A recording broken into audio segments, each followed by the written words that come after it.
Good day, my little robins. It's me, Beth. Another year is coming to an end, which means you get my top albums of 2021.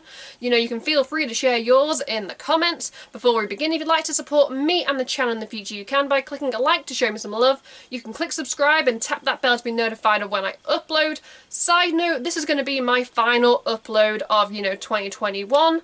So you'll see me back in January 2022, so until then, I hope you guys have like a Merry Christmas and a Happy New Year. All the cliches. Now let's just dive straight into this top 10 list.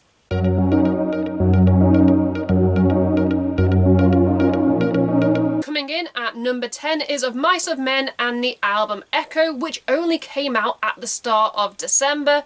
Now, I'm really not sure how I feel about this and like calling it an album, because throughout the year they have released 2 EPs, and well, they said they were going to do a trilogy, so I expected this to be the third part to the trilogy, which technically it was. And well, they've taken the third part and they've just given the 2 EPs that they've done previously, kind of slotted them in to make it a full-length album, which is kind of like a bit of a slap in the face if you've bought like the 2 EPs. Because now you could have waited and just got the album, which I guess tells a more cohesive story. But what I really like about Of Mice of Men is that they continue to strive to like change their sound, change their style, and with each new release it kind of showcased like certain like moods and like feelings they were feeling during the recording of this album. So there's always something different no matter what song you listen to. They shouldn't have released it as an album, but it made my top 10 because holy hell, between all these EPs and singles, Of Mice of Men continue to impress. My favourite 2 songs were Mosaic and Levy. In at number 9 is Powerwolf's 8th studio album, Call of the Wild, which really does live up to its namesake. Now I'm going to hold my hands up now and say power metal isn't everyone's cup of tea. But Powerwolf have been around a very long time at this point, and they've kind of like perfected like the power metal formula, so you get like a really clean listen while they constantly turn things up to 11. This album is definitely not like your grandma's cup of tea or your grandma's power metal, because some of the songs, some of the lyrics, a little bit crude, a little bit sexual, but that's what we love about Powerwolf. And especially on the deluxe album, which I highly recommend you get, because on the second half of that album, they actually took some of their older songs and some more popular songs and had other artists, like vocalists from other bands, cover it, putting their own twist on it. My personal favourite was like Alyssa of Arch Enemy covering Demons Are a Girl's Best Friend, which is very nice to get 2 sides, because the original Powerwolf version was a bit sexist towards like women, and well, Alyssa's version, she made men the sexist objects, and I was like, you go Powerwolf, they know what they're doing. Now, my 2 favourite songs off this album were Alive or Undead and Undressed to Confess. Like I said, a little crude, a little sexual, not everyone's cup of tea, but it was mine. In at number 8 is Ice Nine Kills and their album Welcome to Horrorwood, The Silver Scream Part 2. Now, I feel a little dirty putting it this low, especially after I ranted and like raved about The Silver Scream Part 1, but I'm going to tell you guys why this got the spot it did. Hollywood Undead. The Silver Scream Part 2, they found some more horror films, they even, took Resident Evil, which is a video game, and well, they told songs in a compelling narrative. Yeah, sound a little familiar? It's a little bit rinse and repeat from The Silver Scream Part 1, but I'm not going to hold it against them, because this band clearly have like a future vision of what they want to be, and The Silver Scream Part 1 and well, this subsequent Part 2 have definitely catapulted the band into like a whole new spotlight, which is very well deserved, because these guys can craft a song. But personally, I preferred more of like the movies that were like kind of quoted and well, songs were written about on Part 1. I only have one favourite song off this album, and it is Hip to Be Scared, featuring the lead vocalist of Papa Roach Jacoby. I really hope I said that right, because if you've listened to that song, when it drops, it's something you're not expecting, and Ice Nine Kills, you never know what to expect, and I look forward to what these guys do next. Coming in at number 7 is 2 albums by the same band released on the same day, and we are heading to Japan for the band Bradia, who I mentioned in my top gigs of 2021. and the two albums were Bloody Bride and Expose Your Emotions. It is very rare for bands to drop two albums on the same day with the amount of songs that, you know, were between those two albums, so I'm going to give them props. Now, I was fortunate enough to hear some of these songs performed live when I saw them in Manchester, and holy hell, this band sound just as good in the studio as they do live. And a lot of these Japanese bands could blow a lot of the Western bands out of the water. And while Bradia is definitely up there, do not be like put off by like the cute girls, because these girls can play and they can slay. I can't wait, you know, for like more Japanese bands for their albums to become like bigger here in the West. If you want to like check out my reaction to some of Bradia and other Japanese bands, you can on my channel by literally checking out my Japan playlist. It's that simple. Bradia, 2 albums for the price of 1. Well, no, I paid for 2 albums, but you know the saying, price of moving on. Taking the number 6 spot is the titans of symphonic metal themselves, Epica, with the album Omega. Now, whenever this band release music, I am really hyped, because this is one of like the first like symphonic metal bands that I listened to in high school, and I've stuck around because Simone is a vocal goddess, and the band somehow managed to like balance like soft like melodic vocals with like brutal heaviness, and I just don't know how they do it. At this point in their career, Epica don't need to push the boundaries. They could pretty much do the same material again and again and people would enjoy it. But Omega, you know, they push the boundaries and I am very impressed, and I kind of liked the telling of like the story of like the difference between light and dark, which would be cliche when most bands do it, but when Epica put their stamp on it, it sounds completely different. My 2 favourite songs are The Skeleton Key and River. Oh my god, this band are amazing. I am just so annoyed. You know, I was meant to see them with Apocalyptica next year, but now it's been postponed to 2023. Fingers crossed I get to see them in 2023. I have seen Epica live before, and I just can't wait for these songs to be performed live. On to my top 5, which kicks off with Black Veil Brides and their concept album The Phantom Tomorrow. What I love about Black Veil Brides is that every couple of albums they sprinkle in a concept album, which a lot of bands, you know, could kind of like steal and do themselves to feel fresh. How the hell like Andy and like the band haven't seemed to age over the years is like beyond me. And Lonnie is a great new addition to the band. I really like the way he plays and how he fits in perfectly.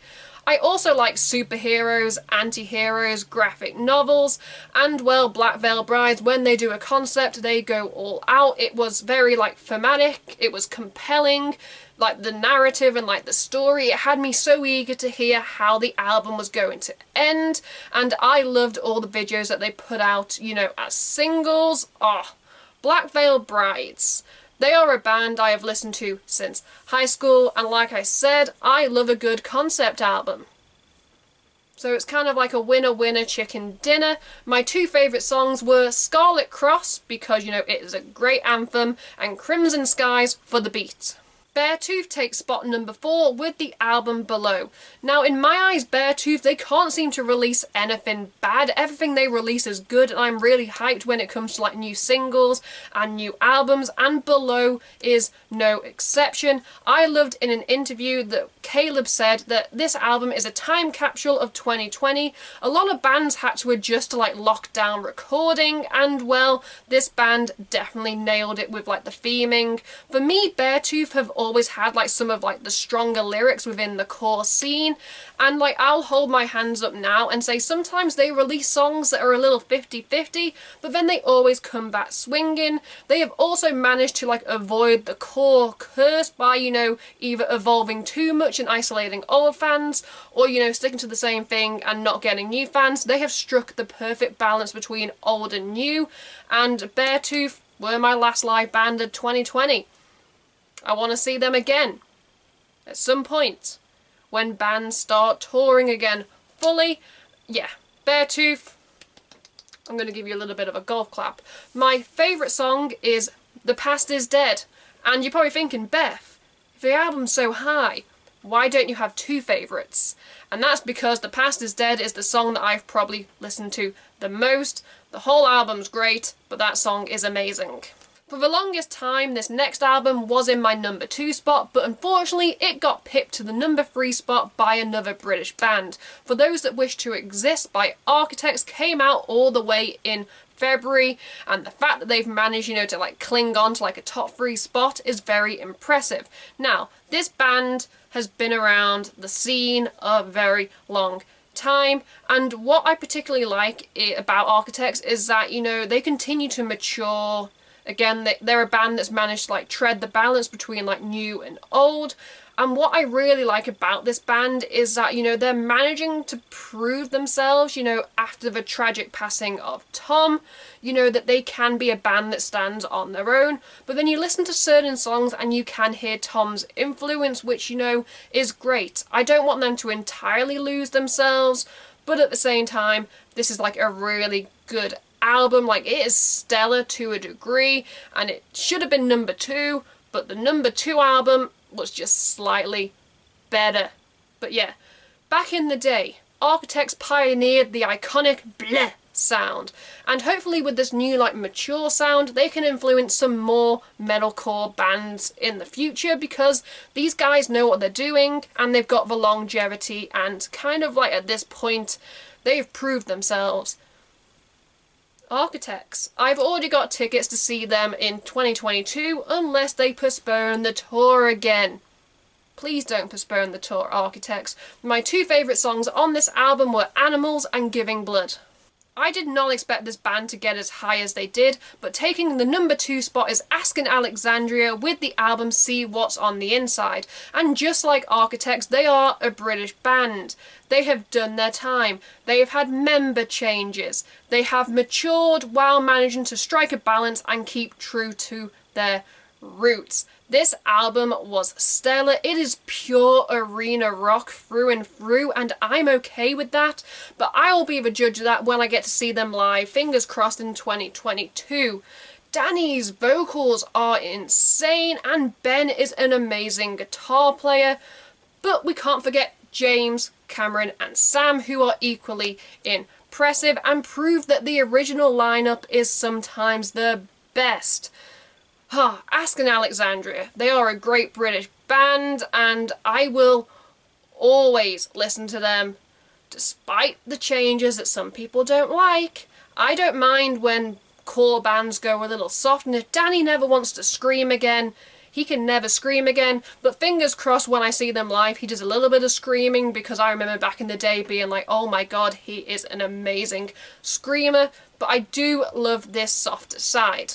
My 2 favourite songs on the album are You've Made It This Far and Alone Again, but I could have picked really any song as my favourite, but these 2 got the most listens. And my number 1 album of 2021 managed to cling on to the number 1 spot despite releasing all the way back in January, and that is Japanese powerhouse Band-Maid with the album Unseen World. If you want to check out my reaction to some of the singles off this album or this band in general, you can by, you know, checking out my Japanese playlist here on the channel. But Unseen World was a stellar metal album put out by like a non-English band, and this band I would say has gained a lot more like popularity here in the West, especially with a lot more like YouTube channels like reacting to them and giving them the attention they deserve. You don't have to understand what they're saying, you don't have to understand the lyrics, you just have to sit back and like listen to like the craftsmanship of like the instruments and like, oh my god, the breathtaking vocals, just to like appreciate, you know, that there are different kinds of like metal all around the world. And well, Band-Maid, you know, have proved their worth in my eyes. They were my 2nd most played artist on my Spotify Wrapped, and 2 of the songs made my top 5 songs of 2021. So, you know, this band did something, and both of those songs were off this Unseen World album. If I had to pick my personal 2 favourite songs, it would be Afterlife and Manners. I highly recommend you check out this band, especially this album, because I can definitely see these guys being a force of nature to be reckoned with when they eventually come to the West, if they come to the West more often. So there we have it, guys and girls of the internet. Those were just my top albums of 2021. In the comments below, I'd love to see, some of the albums that you guys loved and hated during the year of 2021. The comments is the place to go. You've heard my thoughts. Now make yours known in the comments. If you want to see me react to any other video or, make any specific videos in the future here on the channel, you can by also going to the comments. Oh, let's just wrap this up before I continue to ramble. As I mentioned in the introduction, this will be my final video of the year before we hit 2022. So, have a Merry Christmas and a Happy New Year. But before that, if you'd like to support me and the channel in the future, you can by clicking a like to show me some love. You can click subscribe and tap that bell to be notified of when I upload on this channel. At the end of this video, you can check out my last 2 videos or playlist, depending on what mood I'm in when I'm editing this. Until next time, I'm Beth. Keep listening to good music. 2021 gave us some amazing music. Goodbye.